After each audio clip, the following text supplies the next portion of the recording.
It's important that a hunter learn what to eat in his part of the world and know where that type of food is available.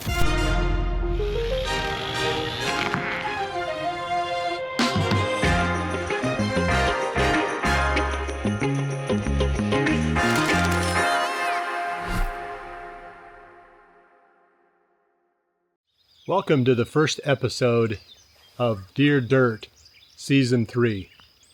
And I'm going to start out this season by talking about the perfect deer hunting farm. And I'm going to use my farm as an example. It may seem a little bit presumptuous to say that it's perfect, but obviously I'm working in that direction. So I'm going to talk about how the farm is laid out, how it's composed, the work that's been done in each part of the farm, why. And granted, there's a lot of work that's been done here, a lot of projects that have been put into place. Obviously, I'm not going to be able to cover every single spot, but I'm going to give you more of a framework or a structure that you can use to make the same type of improvements on the properties that you manage. But right now, I'm standing next to one of the best areas of cover that we've got on this whole farm, and I think it's the perfect habitat. It's oak trees, mixed oak trees scattered through what I would call an open understory. You can kind of see it over my shoulder here, but you can see it better with the drone shots and some of the other B-roll that we've filmed here. There's a lot of undergrowth coming up. There's a lot growing at nose level to the deer. Not only does this type of habitat create cover, which is part of the security equation, but it also creates food. And that's one of the things that we really focused on here. And we can talk about it sometime later, and we will talk about it in a later episode of the series, how to turn cover into food. But ideally, the cover that they live in to create their security is also food for the deer. We did this through two methods. We did the traditional TSI, which is cutting down the low value timber that's blocking the canopy that keeps the sunlight from coming down to the ground. You've got to get sunlight to the ground in order to change anything. If you've got an area with a heavy canopy, you're not going to have much growing at ground level. So that's a starting point, but also a really big key in this area was fire. I burned this the year before we cut it. We cut it just this past February, and I burned it last March. So March of 24, I burned this whole thing, and then my assistant Carson Christensen helped me, and we cut the junk trees out of here in February of 25. So it's a two-phase process, but if you look at it now, you can see how impressive this habitat is. There's a lot of stuff coming up in here that's what people would call herbaceous, what the experts call herbaceous, which is a fancy word for something that's the deer can eat, that's digestible, that's not a woody stem. It's not a small sapling, it's things coming up that the deer will actually eat. So that's important, obviously. I mean, we assume that they're eating everything that's in there, but until you actually get into the timber and see what they're browsing on, you might be surprised to find that there's a whole bunch of what grows in the timber that the deer don't eat. So you're trying to create things that they do. Like I said, cover, super important. This is the type of cover that I want to create over the whole farm.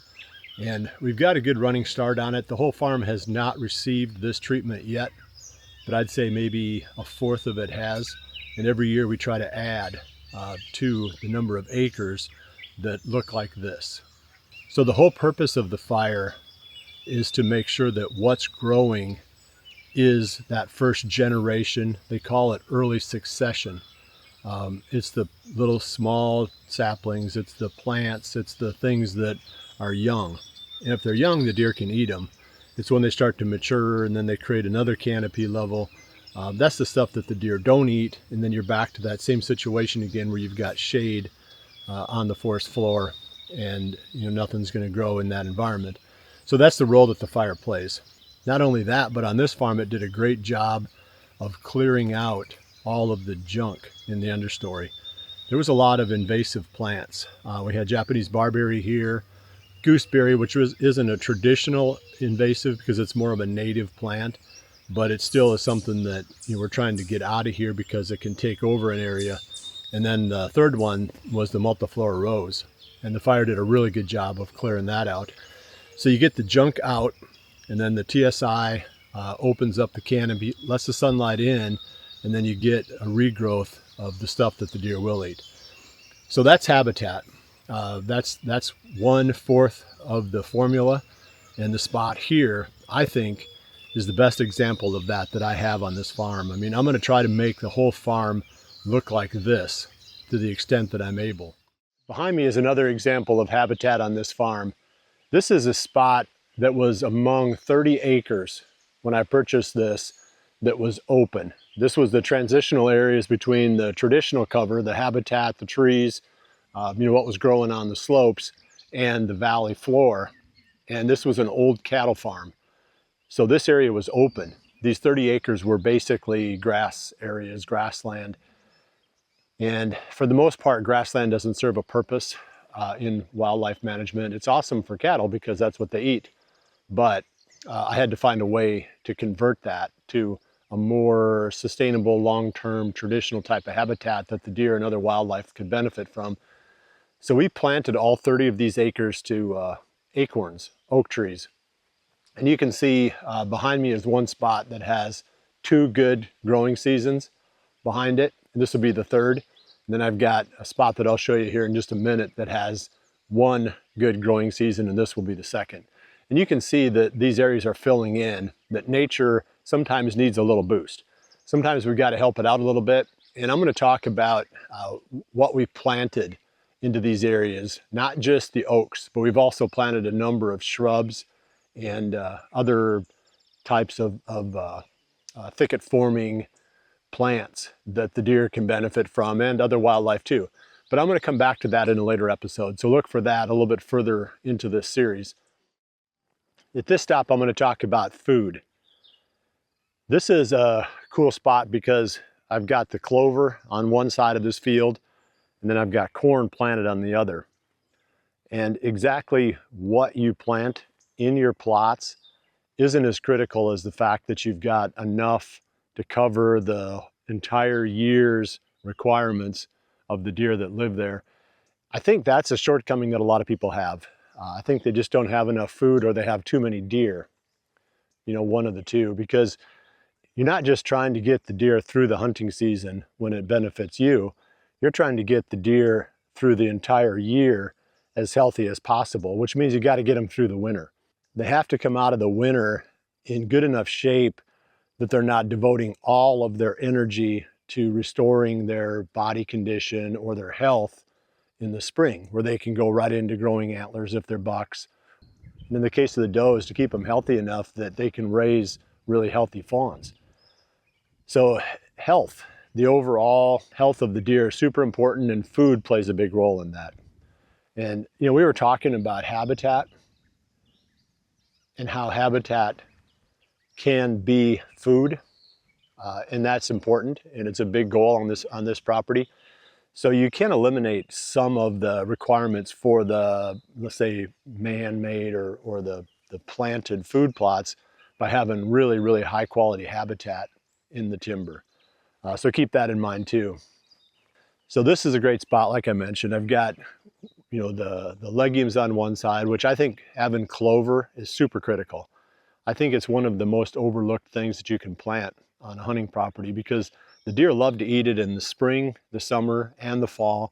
The only time when they don't use it is during the heart of the winter, the dead of the winter, when it withers down and it's kind of, not there anymore. That's when they'll transition over into, some of the other things that you've planted, like in my case, the corn right next to it. Not saying they won't eat the corn at other times, but they really go to it late in the winter.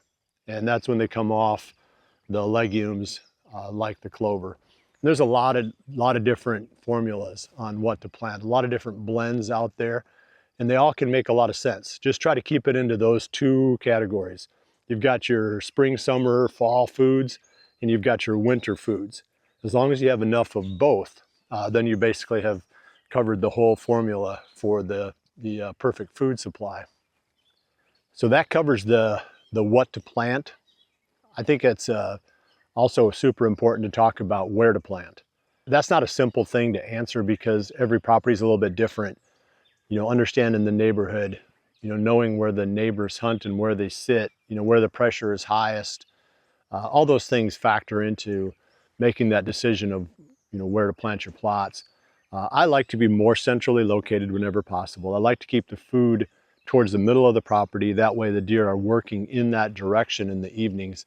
They're not necessarily working out to the edge where they might be vulnerable, let's say, to a neighbor or even a highway where they could get ran over, crossing the road to eat someplace else.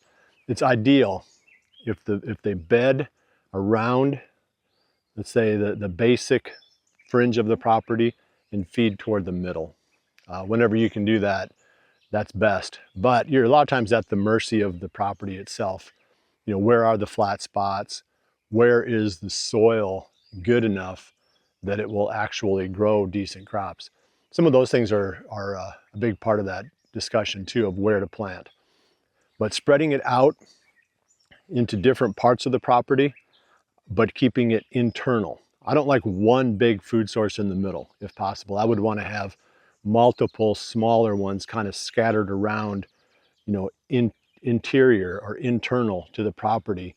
That gives you more options when you're hunting. It keeps the deer more spread out. They're not, right on top of each other, all trying to feed in one location. Okay, so that covers the food part. Let's move on and talk about water. The final stop on our tour is this little water hole behind me. And I've got 12 of these on the farm. These are a carryover from when this was a cattle farm. Farmers would make these ponds to hold the water, not only to control the runoff coming off the hills, but also to hold water so that they don't have to bring it for their cattle. So I'm fortunate in having a bunch of these scattered around already. So I haven't had to make water sources, and I've got 2 flowing creeks. So that helps too. Even for the winter time, I've got open water. But if you don't have water sources on your property, it's going to really benefit to add those. And I had an expert one time tell me that you have to have at least one good consistent water source for every 80 acres. So if you can draw a circle, take your HuntStand map and try to map it out and see if you've got any 80-acre areas, whether it's on your property or bordering your property or wherever it might be, as long as you have some control of it. If you can find 80 acres without a consistent water source in it, it's definitely going to be in your best interest to create one. And I think 80 acres is even too big. I think 40 acres is more in line with condensing the patterns of these deer, especially holding them onto property that you can manage. If you're managing a fairly small piece of land, you want to make sure you've got water there, and in some cases more than one water source. And it's easy enough to create these. I haven't had to do it. Like I said, I've been fortunate here, but there's a lot of resources online that you can look up to see how to create water sources. So take advantage of that. Well, I'm looking forward to bringing you more detail on these topics that we've started here on today's episode. This whole season is going to be about, mostly about how to make great deer hunting properties, but also how to make them more huntable and some of the methods you can use to hunt it effectively. Well, I appreciate you joining me. We'll see you right back here again in another week for the next episode of Deer Dirt.